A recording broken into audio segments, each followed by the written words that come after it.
నమస్తే, this is శౌర్య. బండి భగీరథ్ పైనున్న పోక్సో కేసుకి సంబంధించి ఎవరైతే ఆ బాధితురాలు ఉన్నదో ఆ అమ్మాయికి సంబంధించి పోక్సో చట్టంలోన మైనరా మేజరా అనేది ఒక కీలకమైన పాయింట్ ఉంటుంది. సో ఆ అమ్మాయి మైనర్ కాదు మేజరు అని చెప్పేసి ఇప్పుడు కొత్తగా వాదన వినిపిస్తుంది. ఈ నేపథ్యంలోనే ఈ కేసు కంపల్సరీగా నీరు గారిపోతుంది అని ప్రజలందరూ కూడా దాని మీద నమ్మకాన్ని వదిలేసుకున్నారు. అసలు వాస్తవానికి వస్తే 2 సర్టిఫికెట్స్ ఎలా ఇచ్చారు? 2008 ఒకటి ఉంది, 2010 ఒకటి ఉంది. బట్ డేట్ మాత్రం అదే ఉంది సేమ్. సో అది కొత్తగా క్రియేట్ చేశారా? లేకపోతే అసలు ఎవరు ఏ రకమైన సర్టిఫికేట్స్ ఇచ్చారో, అసలు ఎక్కడ తారుమారు జరిగింది? అందులో వాస్తవం ఏంటి అసలు?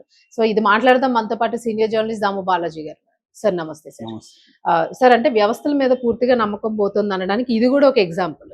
2 బర్త్ సర్టిఫికేట్స్ ఎట్లా వస్తాయి అసలు? సో అంటే వాటిని కూడా మనం నమ్మడానికి అదే మనం దేనికైనా వెళ్ళేటప్పుడు అదే పాయింట్ పెట్టి మనకి ఒక లోన్ ఇవ్వరు, లేకపోతే ఒక చిన్న వస్తువు కొనుక్కోవాలన్నా కుదరదు.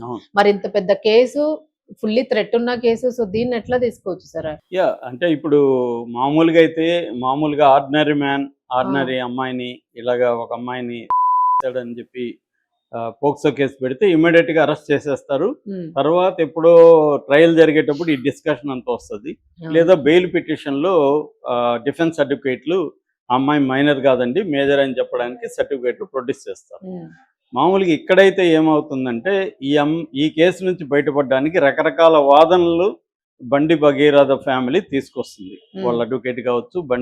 బండి భగీరథ ఏం చేశాడు, ఈమె ఎప్పుడైతే వీళ్ళ తల్లి ఈ అమ్మ మైనర్ వాళ్ళ తల్లి పేట్ బషీరాబాద్లోకి వెళ్ళి పోలీస్ స్టేషన్లో కేసు పెట్టాలని ట్రై చేసినప్పుడే వాళ్ళు కేసు తీసుకోలేదు. దాదాపు 6 గంటల పాటు కంప్లైంట్ తీసుకోలేదు. ఈ లోపల అతనికి ఇంటిమేషన్ వెళ్ళిపోయింది. అతనేమో ఆ రోజు ఈవినింగ్ 5 o'clockకి కరీంనగర్ పోలీస్ స్టేషన్లో ఆగమేఘాల మీద వెళ్ళి కేసు పెట్టేశాడు. ఏమని, నన్ను ఒక అమ్మాయి వాళ్ళ పేరెంట్స్ హనీ ట్రాప్ చేశారు, 5 కోట్ల డబ్బులు అడిగారు, 50,000 ఇచ్చాను, భయంతో ఇంకా డిమాండ్ చేస్తున్నారు అనేది నా మీద ఇప్పుడు కేసు పెట్టడానికి ప్రయత్నిస్తున్నట్టు తెలిసింది అనేది అక్కడ ఇచ్చేశాడు అబ్బాయి. అంటే ముందే ఇచ్చానని. దాని తర్వాత వీళ్ళు నైట్ 10 o'clockకి వీళ్ళు కంప్లైంట్ తీసుకుని వీళ్ళు ఎఫ్ఐఆర్ ఇక్కడ పేట్ బషీరాబాద్లో చేశారు. ఎందుకంటే వీళ్ళ తల్లిదండ్రులు కూడా బాగా డబ్బు ఉందని చెప్తున్నారు. వాళ్ళ దగ్గర BMW కార్లు, ఫార్చునర్ కార్లు ఉన్నాయి. బాగా డబ్బున్న ఫ్యామిలీని. అక్కడ కుత్బుల్లాపూర్ దగ్గర సుచిత్ర సర్కిల్లో ఉంటారు వీళ్ళు. పైగా ఇద్దరు కూడా 2 కులాలు కూడా ఒకటే అని చెప్తున్నారు, మున్నూరు కాపు అని. సో ఈ నేపథ్యంలో ఏంటంటే టెక్నికల్గా చూసుకున్నప్పుడు అతను ముందు కేసు పెట్టాడు, ఆ కేసుకి ప్రతీకారంగా వీళ్ళు పెట్టారు అనేది వస్తుంది కోర్టులో. That is number 1. నెంబర్ 2 ఏంటంటే ఈ అమ్మాయి మైనరా కాదా అనేది ఇప్పుడు డిస్కషన్. ఇక్కడ ఇంకొక పాయింట్ చెప్పాలి. అదేంటంటే పోలీస్ స్టేషన్లో ఏమో ఈ అబ్బాయి నాకు 50,000 నేను ఇచ్చానని చెప్పాడు కదా. కోర్టులో పిటిషన్లో లేదు. అది పిటిషన్లో 50,000 ఇచ్చినట్టు చెప్పలే. నన్ను 5 కోట్లు డిమాండ్ చేశారని మాత్రమే ఉంది. ఎందుకంటే పోలీస్ స్టేషన్లో చెప్పడం వేరు, కోర్టులోకి రావడం వేరు. కోర్టులో 50,000 అంటే 50,000 ఎలా ఇచ్చావు నువ్వు, ప్రూఫ్ ఏంటి, ఇవన్నీ ఉంటాయన్నమాట. రెండోది, ఎందుకు ఇచ్చావు నువ్వు, భయపడ్డం అంటే నువ్వు తప్పు చేయకపోతే నువ్వు ఎందుకు ఇచ్చావు, నువ్వు ఎందుకు భయపడాలి, ఇవన్నీ ఉన్నాయి. ఎందుకు ఇస్తారు ఎప్పుడైనా తప్పు చేస్తుంటే? అంటే అమ్మాయి సెక్సువల్గా కలిసి ఉంటేనే కదా. అన్ని ట్రాప్ అంటే అర్థం అదే కదండి. సో అది చేసినా కూడా దొరుకుంటాడు ఇతను. అందుకని లాయర్ అడ్వైజ్ మేరకు ఆ పాయింట్ తీసేశారు. కానీ రేపు కరెక్ట్గా డ్యూటీ చేస్తే పబ్లిక్ ప్రాసిక్యూటర్ ఇవన్నీ కూడా కోర్టులో పెట్టాలి. కానీ ఇక్కడ పబ్లిక్ ప్రాసిక్యూటర్లు కూడా పెడతారా లేదో మనకు తెలియదు. ఎందుకంటే వాళ్ళని మేనేజ్ చేయడం అనేది పెద్ద విషయం కాదు.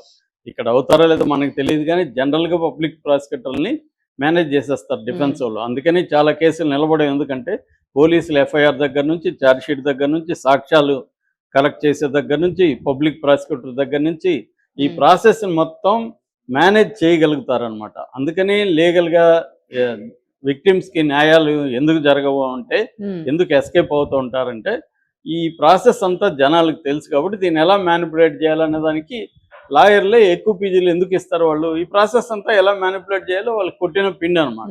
ఎందుకంటే వ్యవస్థల్లో ఈ లొసుగులంతా ఎట్లా ఉంటాయి, దాన్ని ఎలా మనం మ్యానిపులేట్ చేయొచ్చు అని చెప్పి ఇవన్నీ ఇచ్చేస్తారు. సో ఇప్పుడు ఏం చేస్తారంటే ఈ 2 పాయింట్లు మెయిన్గా పెట్టారు. ఏది, నేను ముందు కేసు పెడితే నాకు కౌంటర్గా వాళ్ళు కేసు పెట్టారు అనేది ఒక పాయింట్. రెండో పాయింట్ ఆ మైనర్ కాదని చెప్పడానికి ఇక్కడ కొన్ని ఆధారాలు కనబడుతున్నాయి. ఒకటేమో పిటిషన్లో ఉన్నది, బయట మీడియాలో వేరే వెర్షన్ వస్తుంది. బయట మీడియాలో ఏమో ఈ అమ్మాయికి 2 బర్త్ సర్టిఫికేట్లు ఉన్నాయని మీడియాలో వస్తుంది. కోర్టు పిటిషన్లో అది లేదు. కోర్టు పిటిషన్లో వాళ్ళు ఏం చెప్తున్నారు, కోర్టు పిటిషన్లో ఆధార్ కార్డు చూపించట్లేదు, లేకపోతే బర్త్ సర్టిఫికేట్ ప్రొడ్యూస్ చేయలేదు, ఏమీ లేదు. ఓన్లీ ఛార్జ్ షీట్ ఒకటి ప్రొడ్యూస్ చేశారు. అదేంటంటే 2021 సంవత్సరంలో ఈ అమ్మాయి కార్ డ్రైవింగ్ చేస్తున్నప్పుడు పోలీసులు పట్టుకున్నప్పుడు ఈ అమ్మాయి లైసెన్స్ లేదు, పైగా ఈ అమ్మాయి మైనర్ అని తేలింది. 9వ క్లాస్ చదువుతున్నప్పుడు. అప్పుడు 15 ఇయర్స్ అని వాళ్ళు ఛార్జ్ షీట్ పెట్టారు. సో అది ప్రూఫ్ అని వీళ్ళు పెడుతున్నారు. అంటే 2021లో 15 ఇయర్స్ అంటే 2025 నాటికి అమ్మాయికి 18 ఇయర్స్ నిండిపోయినాయి, 18 ఇయర్స్ అయిపోయినాయి అనేది వాళ్ళ ఆర్గ్యుమెంట్. కాబట్టి మైనర్ కాదు కాబట్టి సెక్సువల్గా కలిస్తే తప్పేం లేదు అనేది ఆర్గ్యుమెంట్. అప్పుడు కూడా కేసు వేరే రకం ఉంటుంది, ఎందుకంటే అది రేప్ అయితే. మైనర్ అయినా మేజర్ అయినా రేపే, అది వేరే. కాకపోతే పోక్సో వర్తించదు. పోక్సో అనేది protection of children from sexual offences. So అందువల్ల పోక్సో కేసు మైనర్ కాకపోతే వర్తించదు. సో అది వాళ్ళు లాజిక్ అనమాట. అంటే ఇక్కడ మేజర్గా ఏంటంటే quash petition come anticipatory bail అండి ఇప్పుడు వేసింది. అంటే కేసునే కొట్టేయించుకోవాలనేది వాళ్ళ టార్గెట్. ఒకవేళ కొట్టకపోతే ముందస్తు బెయిల్ అన్నా ఇవ్వండి అరెస్ట్ చేయకుండా అనేది రెండో టార్గెట్. సో అందుకనే ఆ అబ్బాయి నిన్న అక్కడికి వెళ్ళలేదు. అక్కడికి వెళ్తే ఒకవేళ పొరపాటున అరెస్ట్ చేస్తారేమో అందుకని ఫ్రైడే వస్తానని చెప్పి వాళ్ళకి రిప్లై ఇచ్చాడు. అంటే ఈరోజు బెయిల్ వచ్చేస్తుంది లేదా కేసు కొట్టేస్తారు, దాన్ని బట్టి చూద్దాం, ఒకవేళ బెయిల్ రాకపోతే అప్పుడు ఆలోచిద్దాం అన్న పద్ధతిలో వాళ్ళ స్ట్రాటజీ చేసుకున్నట్టుగా తెలుస్తుంది. సో కోర్టులో ఏమో ఈ అమ్మాయి ఈ ఛార్జ్ షీట్ ఏదైతే ఉందో పోలీసుల ఛార్జ్ షీట్ అది అథెంటిక్ డాక్యుమెంట్గా పెట్టారు ఏజ్ నిర్ధారణకి. కానీ ఇప్పుడు జడ్జి ఇట్లాంటి కేసుల్లో ఏంటంటే జడ్జికి ఉన్న విచక్షణాధికారాన్ని ఉపయోగిస్తారు. అంటే ఏది బర్త్ సర్టిఫికేట్గా తీసుకోవాలి, అథెంటిక్ ఏది. పేపర్లలో వస్తుండేదేమో 2 బర్త్ సర్టిఫికేట్లు వస్తున్నాయి. అందులో ఒకటి medical Telangana state medical department ఇచ్చిన, అప్పట్లో ఏపీ ఉమ్మడి వాళ్ళు ఇచ్చింది ఏంటంటే ఆగస్టు 12, 2010 ఈ అమ్మాయి బర్త్ అనేది ఇచ్చారు. అప్పుడు ప్రకారం 10గానే వేస్తే ఈ అమ్మాయికి ఇప్పటికీ 16 ఏళ్ళు అయింది, అవ్వలేదు, ఇంకా ఆగస్ట్ రాలేదు కదా. ఆగస్ట్ 12 వస్తే 16 కంప్లీట్ అవుతాయి. అయితే జిహెచ్ఎంసీది ఇంకో సర్టిఫికేట్ ఉంది. జిహెచ్ఎంసీ సర్టిఫికేట్లో డేట్ సేమే ఉంది, ఆగస్ట్ 12 ఉంది. బట్ ఇయర్లో 2018 వేశారు 10కి బదులు. సో అప్పుడు ఈ ఆగస్ట్ వస్తే 18 ఏళ్ళు నిండుతుంది. ఆ లెక్క ప్రకారం కూడా 2025 కదా ఈ కేసు. 2025 డిసెంబర్ 31 లేదా ఇంకా టైం అక్యురేట్గా చెప్పాలంటే 2026 జనవరి 1, ఎందుకంటే 1:30 నైట్ 1:30 కల్లా జరిగింది కాబట్టి అది ఆల్రెడీ 12 తర్వాత కాబట్టి జనవరి 1 కింద లెక్క 2026. అయినప్పటికీ కూడా 18 ఏళ్ళు ఆమెకి నిండలేదు కాబట్టి అప్పుడు కూడా మైనరే. ఈ 2 సర్టిఫికేట్లు ఉన్నా కూడా మైనరే. సో కాబట్టి దీంట్లో ఏది తీసుకోవాలనేది ఇంకా అనవసరం. ఒకటేమన్నా మేజర్ ఉంటే ఒక సర్టిఫికేట్, అప్పుడు దీంట్లో ఏది అథెంటిక్ అని డిస్కస్ రావాలి. లేనప్పుడు ఏదైనా ఒకటే. అది కూడా అథెంటిక్ కాదనేది రేపు కోర్టులో తేలాలి. ఎందుకంటే అమ్మాయి ఆధార్లో ఏ ఇయర్ వేశారు, తర్వాత టీసీలో 10th టీసీలో ఈ అమ్మాయి ఇంటర్మీడియట్ అని చెప్తున్నారు కాబట్టి 10th టీసీలో ఏది వేశారు, ఇంకేమన్నా పాస్పోర్ట్ ఉంటే పాస్పోర్ట్లో ఏది వేశారు, ఇంకేమన్నా ఉంటే వాటిలో ఇయర్ ఏది వేశారు, ఇయర్ ఆఫ్ బర్త్ ఏది వేశారు అనేది చూడాలి. ఇప్పుడు ఇంటర్మీడియట్ ప్రకారం మనం చూసుకున్నా కూడా వాళ్ళకి 16-17 లోపే ఉంటారు కదా జనరల్ గా. అయితే అది మనం అలాగే ఇది ఎందుకంటే టెక్నికల్ గా ప్రూవ్ చేయాలి. మనం ఇంటర్మీడియట్ లో 17 ఉంటారు కదా, అట్లా అనుకోవడానికి లేదు. సో అందుకని అథెంటిక్ ఏది ఇప్పుడు చాలా మందికి ఉంటాయి, డేట్లు చేంజెస్ ఉంటాయి. అయితే ఏదో ఒక అథెంటిక్ గా ఫాలో అవుతుంటారు. జనరల్ గా ఆధార్ కార్డు చూస్తారు లేదా 10th టీసీ చూస్తారు, ఎందుకంటే దాంట్లో ఉండేదే అథెంటిక్ అని. ఒక్కోసారి అది కూడా కన్ఫ్యూజ్ అయిపోయి ఉంటాయి, వీళ్ళు మారిపోతాయి డేట్లు. సో ఇదంతా కూడా కోర్టులో తేలాల్సి ఉంది. ఏదేమైనా నాకు తెలిసి అయితే నేను అడ్వకేట్లను కూడా అడిగాను, ఛార్జ్ షీట్ అయితే బేస్ కాదు. ఎందుకంటే ఛార్జ్ షీట్లో తప్పులు వాళ్ళు సరిగా ఎంక్వైరీ చేయకుండా వాళ్ళు నోటికి వచ్చని రాసి ఉండొచ్చు, దాన్ని ఎట్లా నువ్వు బేస్ చేసుకుంటావు, అది ఒకటి. రెండవది ఈ పేట్ బషీరాబాద్ పోలీసులు 6 గంటలు కేసు తీసుకోలేదు.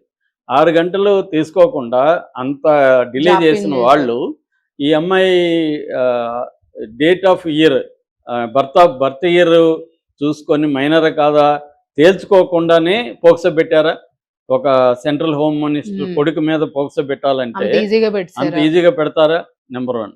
ఒకవేళ వాళ్ళు పెట్టారనుకుందాం, దీని మీద సిట్ వేశారు. సిట్ వచ్చినాక డీసీపీ రితురాజ్ వచ్చింది. ఆవిడ చూస్తుంది కదా, ఆవిడ మొత్తం అక్కడే మెయిన్ ఉంది.